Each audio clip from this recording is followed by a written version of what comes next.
സകൃതകൃതാവായ നാട്ടുകാരെ ശ്രദ്ധിക്കുക, കലാപരിപാടികൾ തുടങ്ങാൻ ആരംഭിക്കാൻ.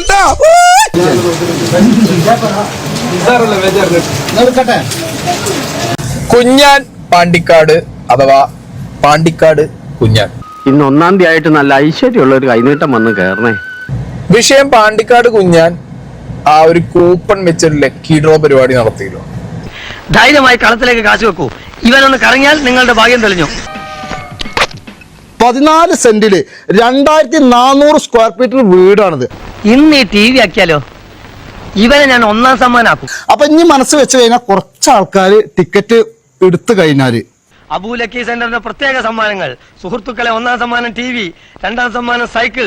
കുറെ പേര് മിനിഞ്ഞാന്ന് രാത്രി ഇന്നലെയായിട്ട് ഒരു ലൈവ് വീഡിയോ ആണ് എനിക്ക് ഷെയർ ചെയ്ത്. നിങ്ങളുടെ പലരും ചിലപ്പോൾ കണ്ടു കാണും. ഇത് വല്ല നടക്കുന്ന കാര്യമാണോ? ഇനി എന്നെ പറ്റിച്ചാൽ വിധം മാറും.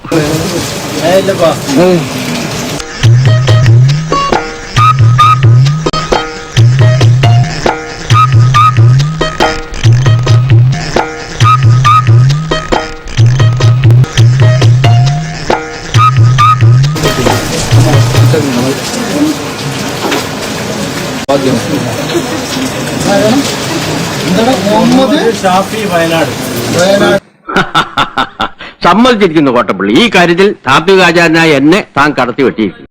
നിർഭാഗ്യവാന്മാർ, നിങ്ങൾക്കാർക്ക് മരിച്ചില്ല, അടിച്ചത് കമ്പനിക്ക്. വിജയം പരാജയത്തിന്റെ ലക്ഷണമാണ്. കുഞ്ഞാനാണ് ഇത് ഫ്രണ്ടിൽ നിന്നിട്ട് ആളുകളിലേക്ക് എത്തിക്കുന്നത്, അല്ലെങ്കിൽ എത്തിച്ചിട്ടുള്ളത്. കുഞ്ഞാൻ തന്നെ അതിന്റെ നറുക്കെടുപ്പിന് ഭാഗമായിട്ട് ഫസ്റ്റത്തെ നറുക്കെടുക്കുക എന്ന് പറയുമ്പോൾ തന്നെ അത് നാട്ടുകാർക്ക് സംശയം മനസ്സിൽ എന്താണെങ്കിലും ഉണ്ടാവും. 100% ഞാൻ യോജിക്കുന്നു. അതാ അവിടെ ഉള്ള വല്ല കുട്ടികളോ ചെറിയ കുട്ടികളോ ആരെങ്കിലും കൊണ്ടോ ഇനി വേറെ ഏതെങ്കിലും ഒരാളെ കൊണ്ടൊക്കെ നറുക്കെടുപ്പിച്ചിട്ടുണ്ടായിരുന്നെങ്കിൽ. അയ്യോ, അങ്ങനെ പറഞ്ഞൂടാ. പിന്നെ ഞാൻ എന്തിനു വന്ന നയാ പൈസ ഇന്ന് വരെ തിന്നിട്ടുമില്ല. ഇന്ന് നേരം പോലത്തെ ഇത് വരെ നിങ്ങൾ എല്ലാരും പാടഞ്ച പച്ചർച്ചിന്നു. ഞാൻ പറ്റിച്ചു, ജനങ്ങളെ പറ്റിച്ചു എന്ന് പറയാണ്ട് എന്താ ഞാൻ പറ്റിച്ചത്? നിങ്ങളൊന്ന് പറഞ്ഞോട്ടെ. നിങ്ങൾ എന്തായാലും ഫെവിക്കോള് അല്ലെങ്കിൽ പിന്നെ സൂപ്പർ കൂൾ ഒട്ടിച്ചുകാണ്ട് അതിന്റെ അടിയിൽ ഒട്ടിച്ച് വെച്ചുകാണ് അത് തൊഴഞ്ഞെടുത്തു. ചങ്ങായിമാരെ, കടലാസമോ വല്ല പശയും തേച്ചാണ്ട് അതിന്റെ അടിയിൽ നിന്ന് 1000കണക്കിന് ടിക്കറ്റ് ഉണ്ട്. അതിന്റെ അടിയിൽ നിന്ന് എടുത്തു കഴിഞ്ഞത് ചീന്തി അല്ലെങ്കിൽ ഇതാക്കി എന്തേലും ആവൂലേ?